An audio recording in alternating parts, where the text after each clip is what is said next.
The General Staff of the Armed Forces of Ukraine said that Russian troops suffered the heaviest losses on the Kramatorsk and Kryvyi Rih fronts in the past 24 hours, according to Pravda.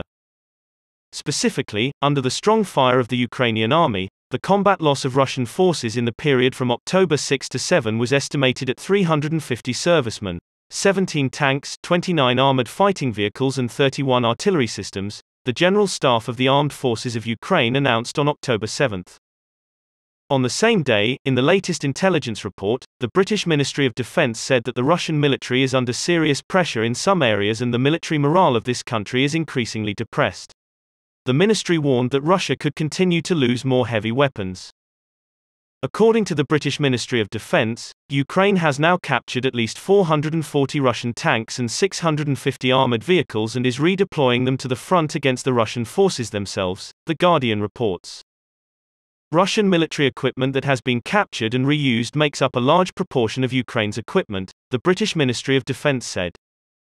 Ukraine has been able to capture at least 440 main battle tanks and about 650 other Russian armour since the start of the hostilities. It is likely that more than half of Ukraine's tank fleet was captured from Russia. The report of the British Ministry of Defence emphasised. Earlier, President Zelensky also reported that Ukraine had regained 500 square kilometers of territory from Russia in Kherson alone within a week.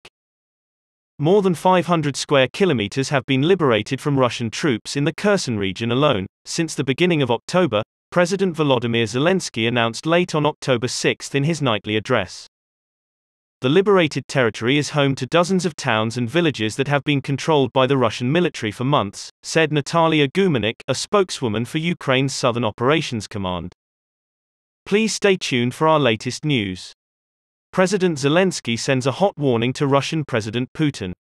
President Zelensky warned, "The world will never forgive a Russian nuclear attack on Ukraine and Putin knows it." President Volodymyr Zelensky said it was difficult to say whether the risk of nuclear war would increase as Ukraine's military liberated more and more territory. Mr. Zelensky spoke to the Lowy Institute's international think tank in Sydney via video link after the Ukrainian military regained control of some territories annexed by Russia last week. Russian President Vladimir Putin has warned that he will not hesitate to use nuclear weapons to thwart Ukraine's attempt to regain control of areas Moscow has annexed. Asked if there was an increased risk of Russia using nuclear weapons, Zelensky replied through an interpreter, "It's hard to say." The Ukrainian leader wondered if Putin had enough control over the Russian campaign to direct a tactical nuclear strike. The Russians are finding that it's hard to control everything that's happening in their country, just as they don't control everything on the battlefield, Zelensky said.